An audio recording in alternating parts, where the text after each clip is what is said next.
You like it spicy, don't you, Lisa? You know it's going to be one of those days when you're looking for your wallet in your wife's purse, and instead find a bottle of premium personal lubricant that definitely wasn't purchased for your benefit. Next to it, a box of protection, the expensive kind she always claimed gave her a rash. I'm Danny, 35, and I fix laptops for a living in this sleepy Connecticut town where everyone knows everyone's business. My wife Lisa works as an executive assistant for Morrison Associates, a fancy law firm downtown. She's always been ambitious, always climbing that corporate ladder like her stilettos were made for it. Standing in our kitchen that Tuesday morning, holding evidence of my wife's unfaithfulness, I felt something cold and calculating settle in my chest. Most guys would storm into their wife's office, make a scene, demand explanations. But I've always been the methodical type, the guy who reads instruction manuals and backs up his hard drive twice. So instead of confronting Lisa, I got creative. That evening, while she showered, I carefully opened the lubricant bottle with the precision of a Swiss watchmaker. Half the contents went down the drain, replaced with a mixture I'd been saving since my college prank days. Brilliant green dye, the kind they use in fountain jokes, mixed with enough pepper spray to make a grown man weep like he'd been chopping onions in a windstorm. The protection got special treatment, too. A sewing needle applied with surgical precision created tiny holes invisible to the unaided eye, but large enough to ensure maximum unreliability. For maximum effect, I muttered to myself, channeling my inner mad scientist. Lisa emerged from the bathroom, wrapped in a towel, looking like butter wouldn't melt in her mouth. "How was your day, honey?" "Same old routine," I replied, watching her face for any sign of guilt. Nothing. She could have won awards for that performance. Over dinner, she mentioned working late again. "Big case is coming up. Mr. Patterson wants the whole team to pull an all-nighter at that conference center in Hartford." Patterson. Richard Patterson, senior partner at her firm. Distinguished silver fox type, divorced, drives a Porsche, and thinks his law degree makes him God's gift to married women. "Which conference center?" I asked casually, twirling spaghetti around my fork. "The Hampton Suites by the interstate. You know, the one with the fancy business center, right?" The Hampton Suites, where rooms rent by the hour, if you know who to ask. That night, while Lisa slept peacefully beside me, probably dreaming about her upcoming business meeting, I made my preparations.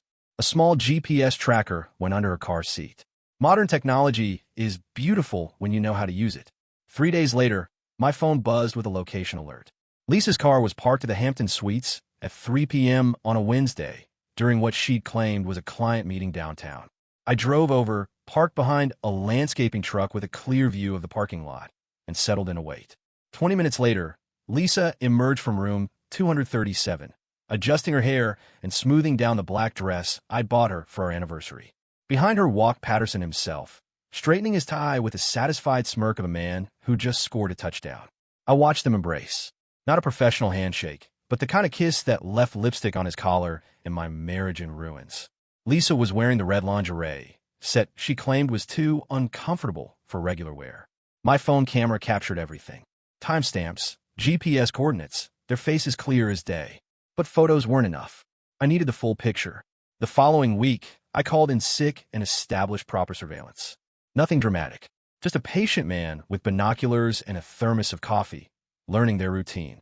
Every Tuesday and Thursday, same dance. Lisa would text me about overtime, then meet Patterson at the Hampton Suites.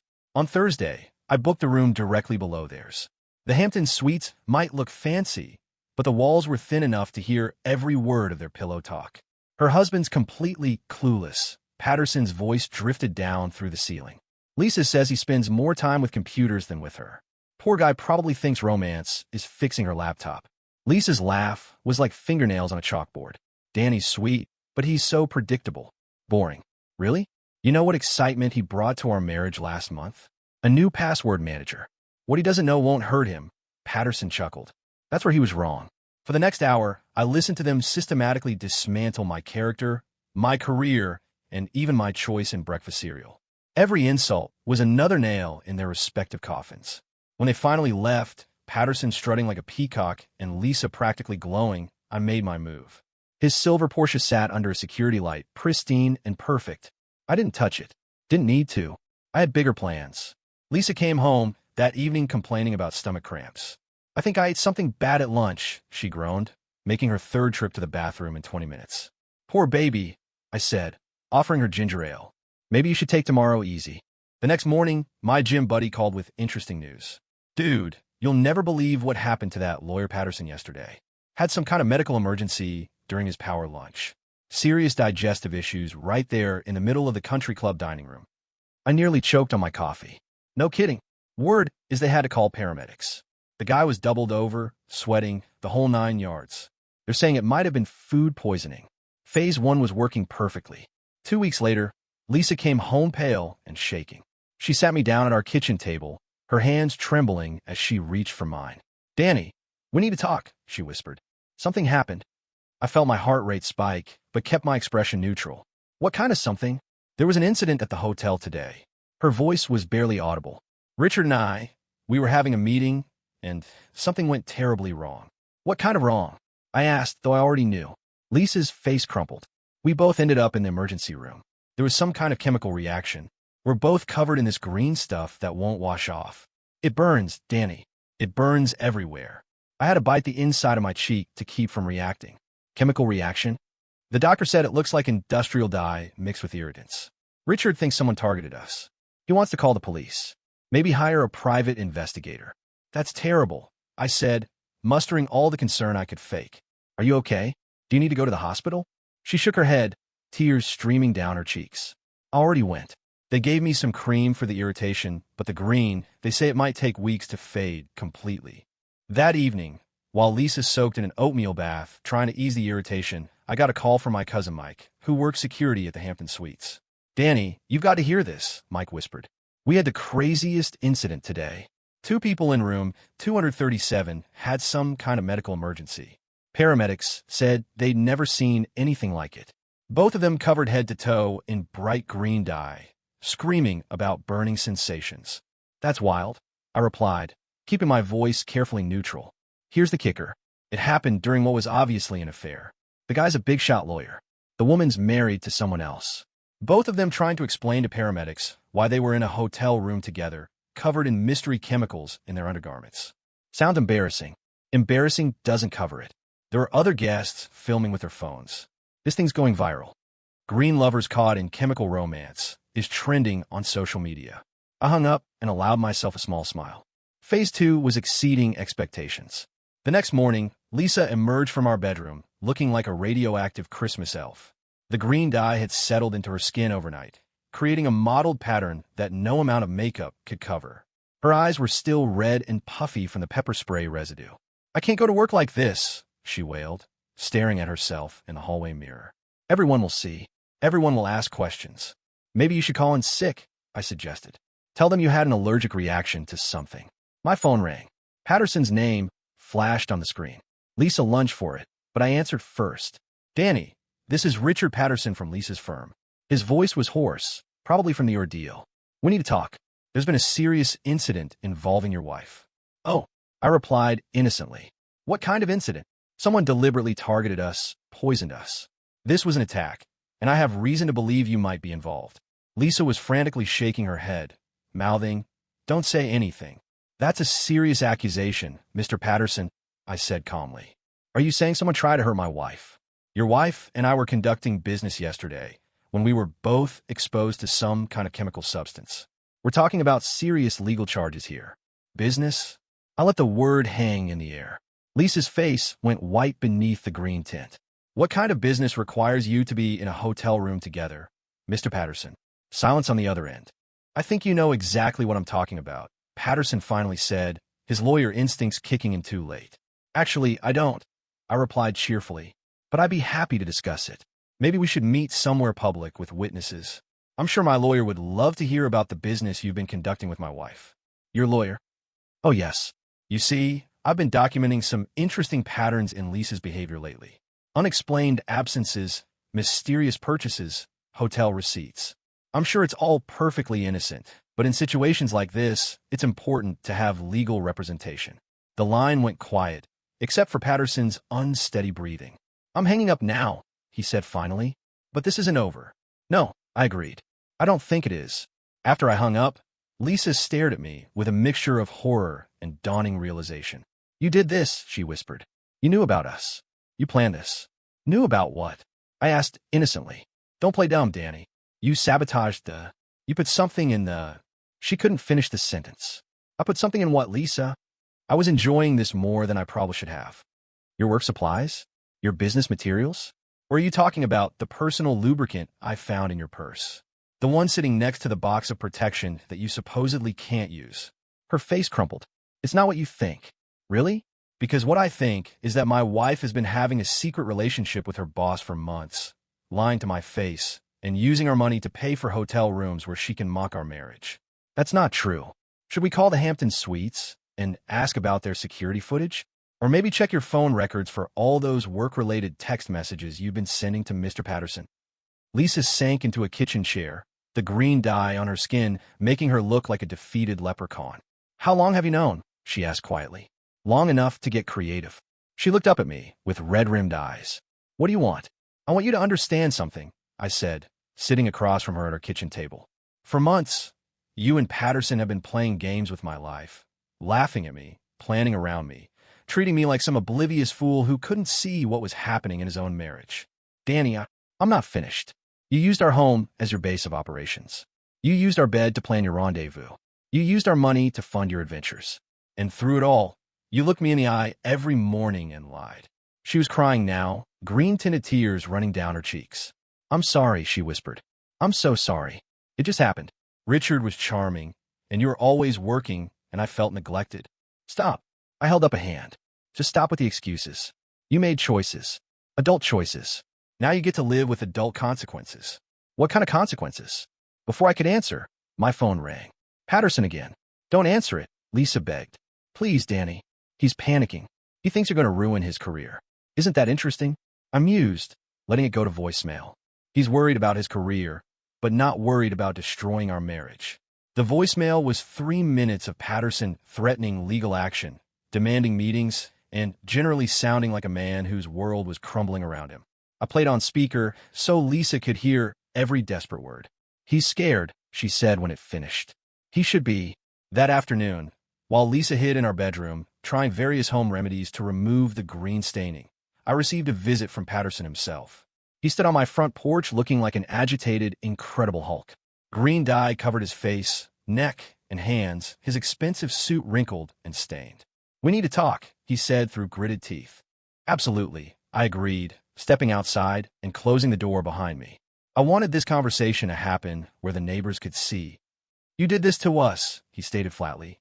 I don't know how you did it, but I know it was you. Did something to you? I look confused. Mr. Patterson, are you feeling all right? You look unwell. Cut it out, Danny. You found out about the situation, and you set a trap. I want to know what it was and how you did it. I pulled out my phone and started recording. I'm sorry. Could you repeat that? You mentioned a situation. His eyes widened as he realized what he had just admitted. Stop recording. This is my property, Mr. Patterson. I have every right to record conversations here. Now, you were saying something about a situation involving my wife. You know perfectly well. Actually, I don't know anything for certain, but you just confessed to being involved with Lisa on my security camera. I pointed to the small device mounted under our porch eaves. Would you like to elaborate on that? Patterson's face went from green to deep red. You can't use that recording. Actually, I can. Connecticut is a one-party consent state for recordings, and since we're on my property, I have even broader rights. This conversation is completely legal. He looked around frantically, noticing for the first time that several neighbors were watching from their yards and windows. What do you want? He asked, his voice dropping to a whisper. What do I want? I pretended to consider the question.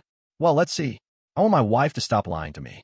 I want her to stop using her money to fund her adventures. I want you to stop pursuing married women.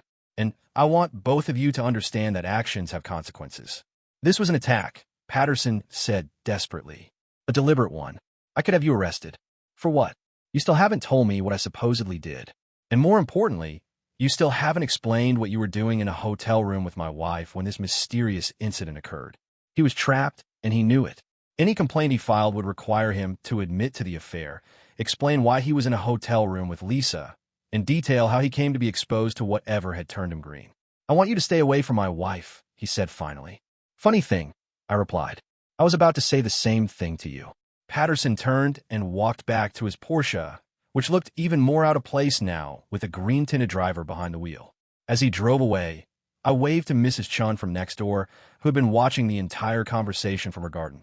"Everything okay, Danny?" she called out. "Just fine, Mrs. Chun. Just fine." That evening, Lisa confronted me directly. She stood in our living room, still green, wearing her best attempt at righteous indignation. "Richard says you're trying to destroy his career," she announced. "He says you're going to send that recording to his law firm." "Am I?" I asked, not looking up from my laptop. "Are you?" "Depends." "On what?" "On how much more dishonesty you plan to engage in." She sat down heavily on our couch, the same couch where she had probably planned dozens of rendezvous with Patterson. "What do you want to know?" she asked. "Everything. When it started, how long it's been going on, what you've spent, who else knows." "Everything." For the next 2 hours, Lisa confessed. It had started 6 months ago at the firm's Christmas party. Patterson had been recently divorced, charming and attentive in ways she claimed I wasn't. What began as flirtatious conversations had escalated to lunch meetings, then coffee dates, then afternoon hotel visits. It was never about love, she insisted. It was just excitement, adventure, something different. Something different from your boring husband and your boring marriage. I didn't say that. You didn't have to. I heard you say it to Patterson at the hotel. Remember when you were discussing how predictable and boring I am? Her face flushed beneath the green tint. You were listening? I was gathering evidence for the divorce. The word hung between us like a sword. Divorce. Lisa's voice was barely a whisper. Did you think there was another option? Did you think I was going to just pretend this never happened? Go back to being the unaware husband while you and Patterson had your laughs. We could try counseling, marriage therapy. People work through affairs all the time. People work through affairs when both parties want to save the marriage, when there is genuine remorse and a commitment to change. What I'm seeing from you is regret that you got caught, not regret for what you did. Lisa was crying again, but I felt nothing. The woman sitting on my couch wasn't my wife anymore. She was a stranger who'd been wearing my wife's face while she betrayed everything we built together. "I made a mistake," she sobbed. "A terrible mistake, but it's over now. Richard's too scared to continue. We can start fresh." "There is no fresh start from this, Lisa. You didn't make a mistake. You made hundreds of deliberate choices over 6 months. Every lie, every hotel meeting, every text message, every time you looked me in the eye and lied about where you'd been. Those weren't mistakes. They were choices." My phone rang. Unknown number. "Don't answer it," Lisa pleaded. "It's probably Richard. He's been calling all day, panicking about his reputation." I answered anyway, putting on speaker. "Danny, this is Richard. Listen, we need to work something out. This whole situation has gotten out of hand." "You think so?" I replied conversationally. "I'm prepared to offer you compensation for your discretion. We can all walk away from this quietly." Lisa's eyes widened. Even she hadn't expected Patterson to try buying his way out of this. "Compensation?" I asked. "What kind of compensation are we talking about?" $20,000 cash in exchange for your silence about the whole situation." I looked at Lisa, whose face had gone white. Her partner was trying to purchase his way out of their involvement. "That's very generous," I said. "But I have a counteroffer." "I'm listening." "You resign from your law firm, leave town, and never contact my wife again. In return, I don't send a recording of our conversation to the Connecticut Bar Association's Ethics Committee." "You can't be serious." "Oh, I'm very serious. You see, Richard, I've done some research on you. This isn't your first involvement with a subordinate, is it? There was that paralegal 3 years ago and the court reporter before that. The Bar Association might be very interested in a pattern of inappropriate behavior toward employees." Silence on the line. "You're trying to manipulate me," Patterson said finally. "I'm offering you a choice. The same kind of choice you offered me when you decided to pursue my wife. The difference is I'm doing it openly. This is consequences. No, this is... You can take my offer, or you can explain to your partners why their senior associate is featured in a viral video titled, 'Lawyer Gets Green with Envy.' Your choice." The line went dead. Lisa stared at me with something approaching awe. "I never knew you could be so cold." "Calculating," I suggested. "You're right. You didn't know me at all. You knew the version of me that paid your bills, fixed your computer problems, and pretended not to notice when you came home smelling like another man's cologne. That's not fair. What's not fair is spending 6 months being made a fool of by the 2 people I trusted most. What's not fair is coming home every day to a wife who was counting the hours until she could run off to her companion. What's not fair is working overtime to pay for the hotel rooms where you mocked our marriage." My phone rang. Lisa's friend, Jenny. "Don't answer it," Lisa said quickly. "She doesn't know anything about this." I answered anyway. "Hi, Jenny." "Danny." "Oh, good, you answered." I've been trying to reach Lisa all day, but she's not picking up her phone. Is everything okay? There are these crazy videos going around social media about some kind of chemical accident at a hotel, and people are saying it looks like Lisa. I handed the phone to Lisa. Your friend wants to chat. Lisa's conversation with Jenny was painful to listen to. Stammered excuses, obvious fabrications, desperate attempts to control the narrative. Jenny wasn't buying any of it. Lisa, honey, the whole town is talking about this, Jenny said, her voice carrying clearly through the phone. The video shows you and Richard Patterson coming out of a hotel room, covered in green stuff, both of you barely dressed. What am I supposed to tell people when they ask me about it? Tell them it was a work accident, Lisa pleaded. We were reviewing documents, and there was a chemical spill. In a hotel room at 3 in the afternoon? Come on, Lisa. I'm your friend, but I'm not naive. After Lisa hung up, she turned to me with desperation in her eyes. Jenny's going to tell everyone, she said. By tomorrow, the whole town will know. They already know, I replied. Social media works fast in small towns. My career is affected. My reputation is gone. My friends won't talk to me. Probably, I agreed. That's what happens when you make spectacularly poor choices in public. You did this on purpose. You wanted me to be humiliated. I wanted you to face consequences.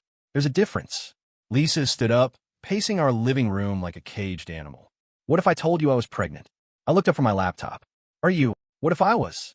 Are you pregnant, Lisa? I could be. We haven't been careful lately. When you say we, are you talking about us or you and Patterson? Her face went red. Us. You and me. Your child. I pulled up a calendar on my laptop. Interesting. According to my records, we haven't been close since March 15th. It's now May 23rd. So either you're claiming to be 2 months along and just now noticing, or you're being dishonest again. Lisa's shoulders slumped. It could be yours. Could be. That's not how paternity works, Lisa. Either the child is mine or it's Patterson's. Or there is no pregnancy. Which one is it? There's no pregnancy, she whispered.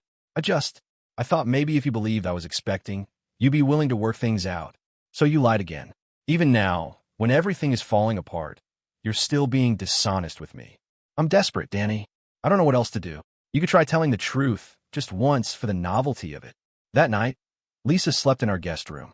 I lay in our bed, staring at the ceiling, processing the complete breakdown of my marriage. It should have hurt more.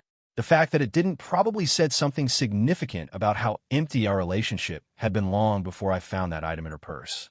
The next morning brought fresh developments. Patterson had indeed resigned from his law firm, citing personal health issues. The local newspaper ran a small item about it, mentioning that he was leaving town to pursue opportunities elsewhere. Lisa came downstairs looking worn out. The green dye was starting to fade, leaving her with a sickly yellow tint that somehow looked even worse. Richard's gone, she announced. He texted me this morning. He's leaving Connecticut. Good for him. He said he couldn't handle the pressure, the humiliation. His law partners were asking too many questions. She paused, clearly struggling with whatever came next. He also said he was on his own now. What did you have, Lisa? Hotel rooms, lunch dates, text messages. She laughed bitterly. 6 months of my marriage for hotel rooms and text messages. Was it worth it? She looked at me with hollow eyes. What do you think? I think you traded a marriage for a fantasy. I think you convinced yourself that what you were doing was romantic and exciting when it was just selfish. And I think you're only sorry because you got caught. That's not true, isn't it? If my little chemistry experiment hadn't happened, would you have ended the affair? Would you have come home and confessed everything? Or would you still be sneaking around behind my back? Lisa couldn't answer, which was answer enough. The divorce papers were filed the following Monday. Lisa didn't contest anything. She couldn't afford a lawyer, and she had no ground to stand on. I kept the house, the savings account, and both cars. She kept her student loans and credit card debt. 6 months later, I was sitting at Murphy's Tavern with my buddy Mike, watching a basketball game and enjoying the first peaceful evening I'd had in years. Ever wonder what happened to Patterson? Mike asked, nursing his beer. Not really, I replied honestly. Don't care. Heard he's practicing insurance law in Florida now. Smaller scale work. Quite a come down from corporate litigation. I nodded, filing that information away, but not really caring. And Lisa, what about her?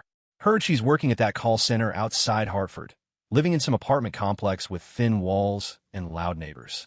I shrugged. People make choices. You did what you had to do, Mike said quietly. I did what they pushed me to do. I corrected. They wrote the playbook. I just used their own rules against them.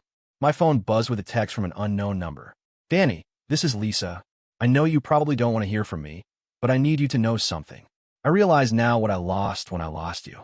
Richard was never going to leave his world for me. He was never going to choose me over his reputation. I threw away 8 years of marriage for 6 months of lies.